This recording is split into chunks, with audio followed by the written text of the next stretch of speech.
Shalom, selamat pagi sahabat Petra yang terkasih di dalam Tuhan Yesus Kristus. Sudahkah Anda mengasihi orang lain? Pada embun pagi hari ini, Kamis 14 Mei 2026, kita bersama akan mendengarkan Sabda Tuhan bersama saya, Pendeta Esti Widya Stuti dari Gereja Kristen Jawa Pakem. Dan pada hari ini kita akan merenungkan firman Tuhan melalui Injil Lukas pada pasalnya yang ke-24 di ayat 44 sampai 53. Dengan tema wujud sukacita.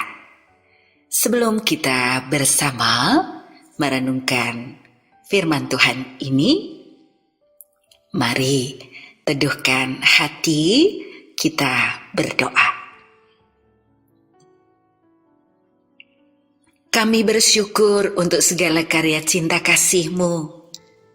Terima kasih pagi ini memulai aktivitas, kami belajar berserah padamu, mendengarkan Engkau di dalam firman-Mu.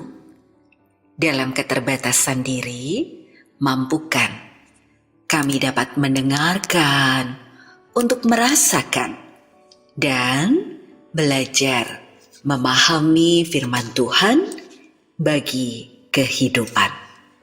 Dalam Tuhan Yesus, kami berserah. Amin. Sahabat Petra yang terkasih, mari kita lihat Injil Lukas pada pasalnya yang ke-24 di ayat 44 sampai ayat 53. Saya akan membacakan demikian firman Tuhan.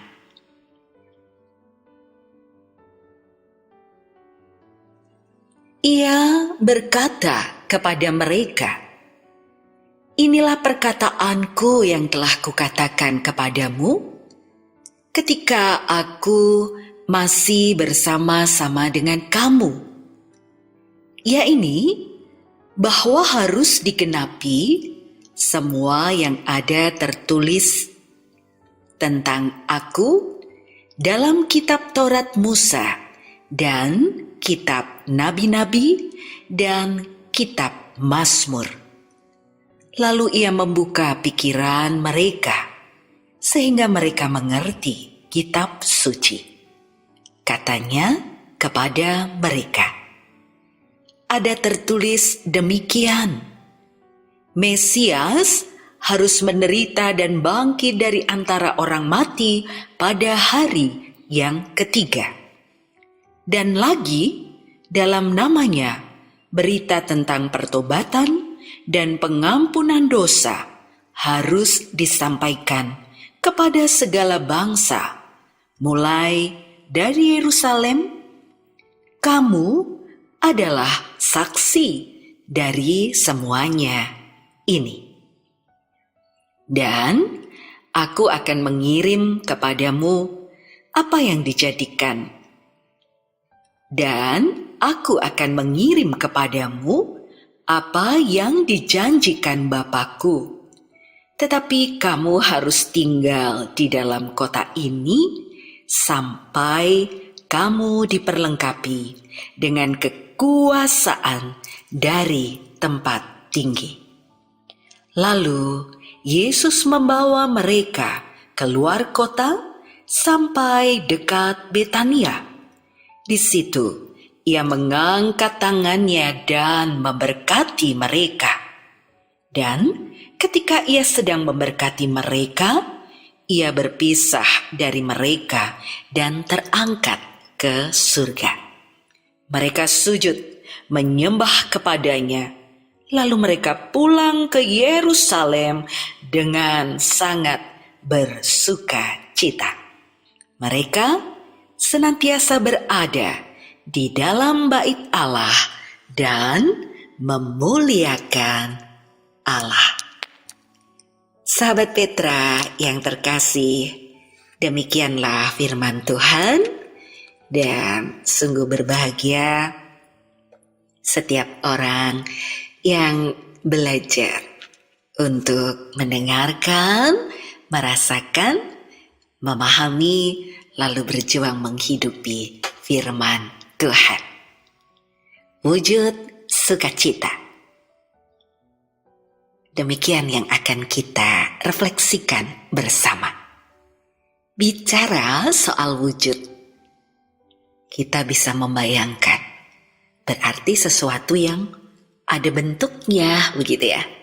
Maka wujud ini bisa diartikan sebagai sesuatu yang bisa dirasakan, rupa ataupun bentuknya ada, begitu.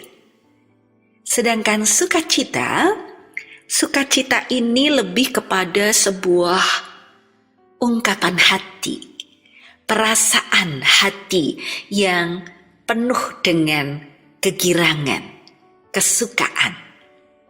Dan ini mesti harus berasal dari dalam diri. Karena kalau sukacita itu berasal dari dalam diri dan benar-benar dirasakan, itu akan bersifat stabil gitu. Sukacita juga bisa disebut dengan istilah joy, ketenangan, batinnya tenang, batinnya puas, dan itu dirasakan sangat mendalam. Sahabat Petra yang terkasih, maka kalau kemudian kita mencoba melihat dalam narasi Injil Lukas tadi, bagaimana ya mestinya itu direfleksikan dalam kehidupan manusia? Saudara-saudaraku, sahabat Petra yang terkasih di dalam Tuhan Yesus, firman Tuhan pada hari ini, perikop ini juga merupakan kisah tentang peristiwa kenaikan Tuhan Yesus ke surga, dicatat oleh Lukas.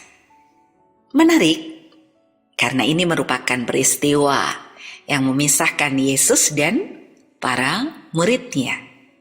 Akan tetapi, dikatakan di situ, di ayat 52 ya, ada ungkapan bersukacita. Berpisah kok bersukacita ya? Dan ini ternyata dikarenakan mereka memahami nubuatan tentang penderitaan, kematian, dan kebangkitan Yesus. Di ayat 44. Ini menguatkan keyakinan para murid bahwa apa yang terjadi ada dalam rancangan kasih Allah. Para murid selama ini hanya mengenal Yesus sebagai guru, sebagai nabi, tetapi sebenarnya Ia adalah sosok ilahi, Allah yang empunya kuasa, baik itu di sorga dan di bumi. Peristiwa kenaikan Yesus Kristus ke surga juga semakin menegaskan bahwa hubungan manusia dengan Allah sungguh telah dipulihkan. Ketika dikatakan, "Engkaulah saksi dari semua ini." Nah, kata saksi di situ dari ungkapan kata martus, yang artinya melihat langsung peristiwa itu. Namun, meskipun kita tidak lihat secara kasat mata, peristiwa Yesus mati, bangkit, dan naik ke surga, kesaksian kita adalah bahwa melalui kematian, kebangkitan, dan kenaikan Tuhan Yesus ke surga telah menjadi keselamatan bagi kita. dikatakan bahwa berita pertobatan dan pengampunan harus disampaikan. Tadi di ayat 47 kita bisa merasakan itu. Setiap orang percaya bertanggung jawab untuk memberitakan tentang karya cinta Yesus, memberitakan kematian, kebangkitan Yesus. Kita rasakan dan yakini itu di dalam hidup, bahwa hidup kita berubah jauh lebih baik. Kita disertai Tuhan, hidup kita menjadi hidup yang bermakna, memberitakan tentang Dia yang penuh belas kasih dan cinta dengan utuh, dengan totalitas hidup. Dan karena hidup kita adalah menjadi saksi, maka kita semua punya tugas perutusan untuk menceritakan dalam kesaksian hidup kita, dalam bentuk yang nyata, yang bisa dirasakan, yang ada, dengan sukacita bahwa kita telah dipulihkan dan memiliki kehidupan dalam kasih Tuhan. Kita menjadi saksinya dalam peristiwa cinta kasih-Nya untuk memberi segenap hidup bagi kita manusia.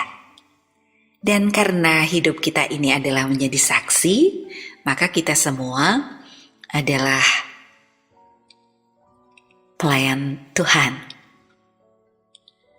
Kita mendapatkan berkat-Nya, dan itu harus kita ceritakan dengan kerendahan hati bagi kehidupan di sekitar kita, dengan penuh rasa syukur, dengan penuh sukacita.